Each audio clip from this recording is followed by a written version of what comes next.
इतनी लड़कियां हैं, मैं तो शायद भगवान की कृपा है कि मैं बोलने की हिम्मत रखती हूँ, लेकिन बहुत सारी लड़कियां हैं जो बोलती भी नहीं है उनके साथ क्या क्या हो रहा है, वो सिर्फ सहन कर जाती है। और वो क्यों?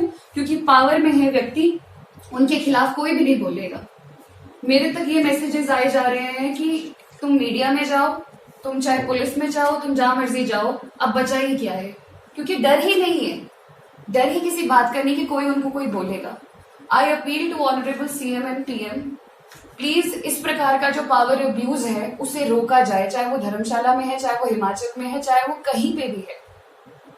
और एक और बात, I appeal to public as well, कि एक औरत बहुत कुछ सोच के समाज में सामने आती है, तो जब वो बोलने की हिम्मत रखती है तो आप उसकी इस हिम्मत को तोड़े ना।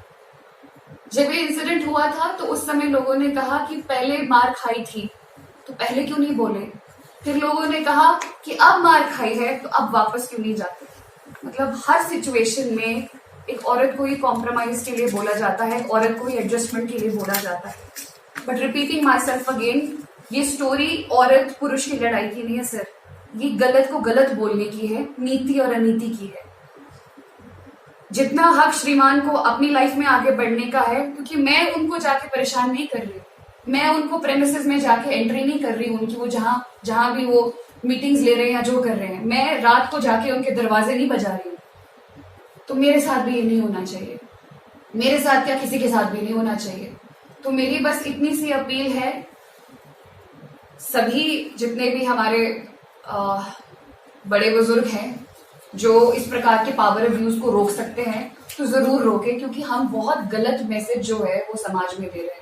क्योंकि ये लोग चलो मैं औरों की बात नहीं करूंगी, श्रीमान जी दुनिया में जाके अच्छा चेहरा दिखाते हैं, लेकिन पीठ पीछे जो चीजें मेरे साथ हो रही है, अगर मैं ये नहीं बोलूंगी तो मेरा पर्पस डिफीट है हर चीज का।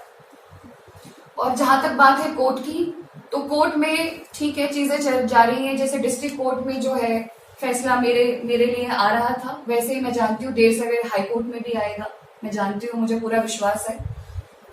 जुडिशरी की independence is a basic structure doctrine in the constitution, तो मैं जानती हूँ कि वो देर सवेर फैसला होगा।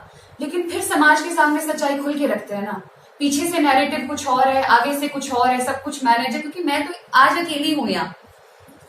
इस प्रेस कॉन्फ्रेंस के रिलीज के बाद मैं जानती हूँ महाशय की सारी टीम जो है वो लग जाएगी इस चीज को संभालने में। कई लोग मुझे गालियां देना फिर शुरू करेंगे, पर मैं सिर्फ इतना बोलना चाहती हूँ कि जब इस बार आप गालियां लिखें तो प्लीज एक बार अपनी माँ का चेहरा जरूर याद रखना। इस बार आप गालियां लिखें तो अपनी बेटी का चेहरा जरूर याद रखना कि मेरी जगह आपकी बेटी भी हो सकती थी।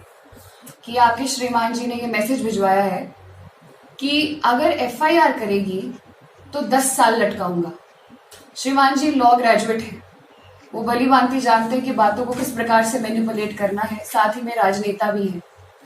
इन दो स्टेटमेंट्स को सुनने के बाद कहीं ना कहीं मैं इस तरह की सिचुएशन में आई कि मुझे एफआईआर वापस लेने लगी, मुझे लेनी पड़ी, क्योंकि मैं किसी की रोजी रोटी पे लात मारना ये मेरे संस्कार नहीं है। किसी ने कुछ हासिल किया है तो अपनी मेहनत से हासिल किया है, जैसे मैंने किया है, जैसे श्रीमान जी ने किया है। मैंने एफआईआर वापस ले ली। उस वक्त मेरे एक मीडिया बाइट आई थी जहां पे मैंने ये कहा था कि मैं मेंटल पीस को प्रायोरिटी देती हूं और मैं इस तूफान को अभी हैंडल नहीं कर सकती। श्रीमान जी ने मैसेज भिजवाया था कि 10 साल तक डिवोर्स में लटकाऊंगा अगर एफआईआर करेगी, मैं म्यूचुअल सेपरेशन के लिए तैयार हूं।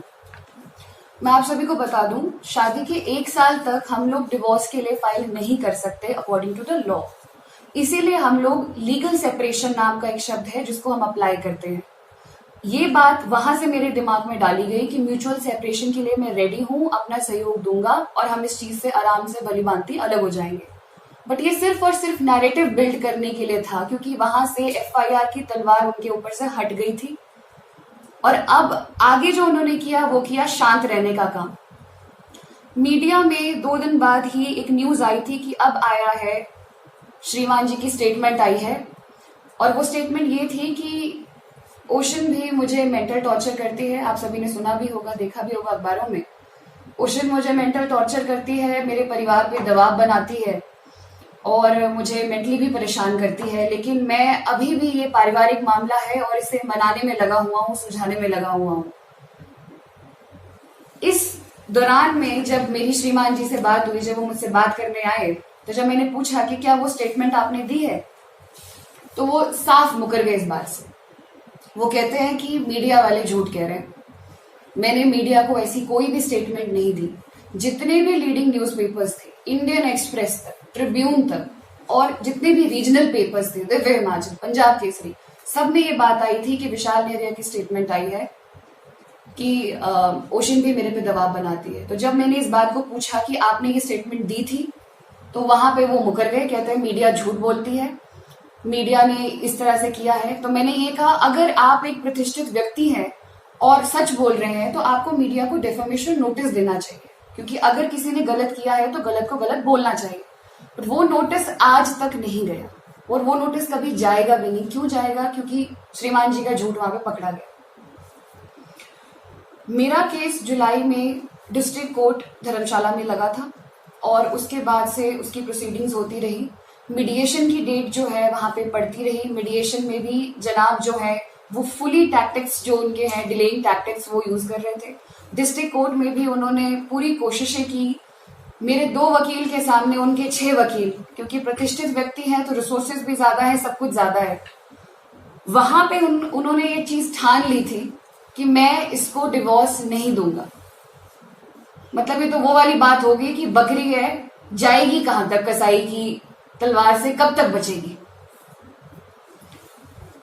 लीगल सेपरेशन में जब मीडिएशन हुई, मीडिएशन फेल हो गई, उसके बाद इन्होंने जो डिलेइंग टैक्ट्स अपनाया वो ये अपनाया कि इन्होंने डिस्ट्रिक्ट कोर्ट से वो केस ही हाई कोर्ट में ट्रांसफर कर दिया, एक एप्लीकेशन लगा के। मेरे पेरेंट्स, हम बहुत ही मध्यम वर्गीय परिवार से हैं।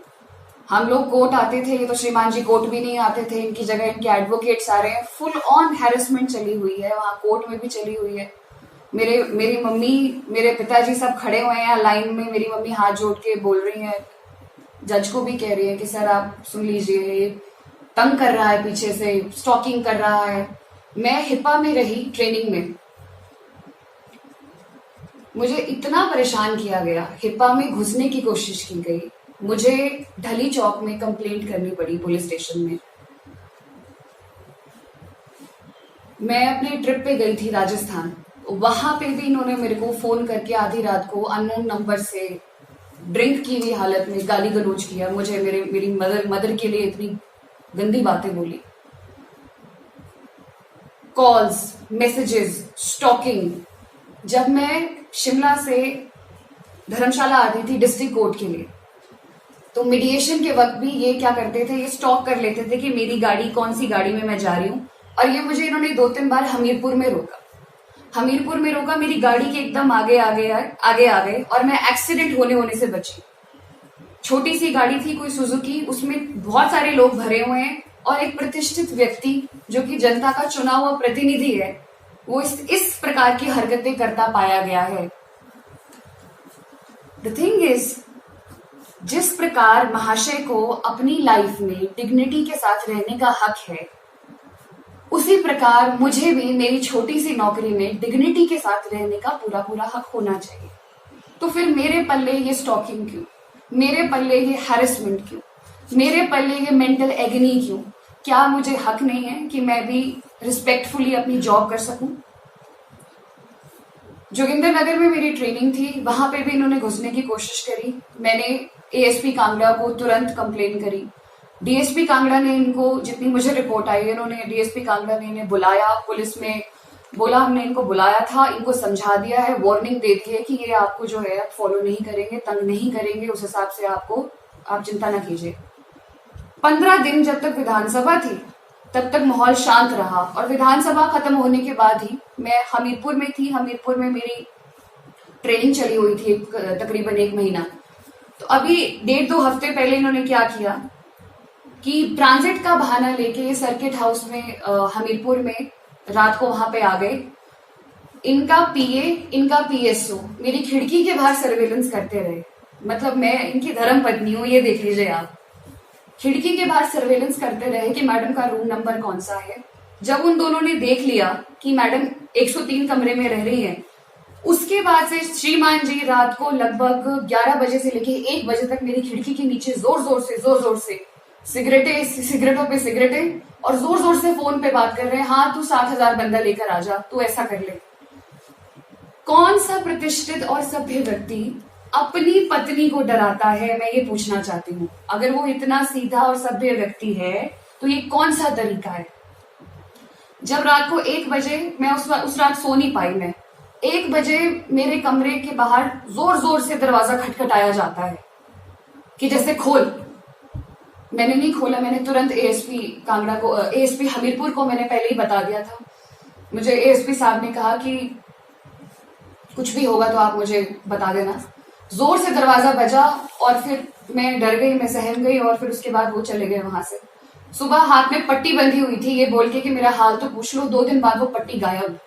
तो क्या नौटंकी करना भी इसमें, मतलब ये इस पेशे में है। इस प्रकार के पावर अब्यूज को रोका जाए, झूठे नैरेटिव्स को तोड़ा जाए, और मुझे डिग्निटी के साथ जीने दिया जाए, because right to life under article 21 वो मैं भी डिजर्व करती हूँ। मैं भी धर्मशाला से हूँ, मैं भी हिमाचल से हूँ, मैं भी इंडिया से हूँ।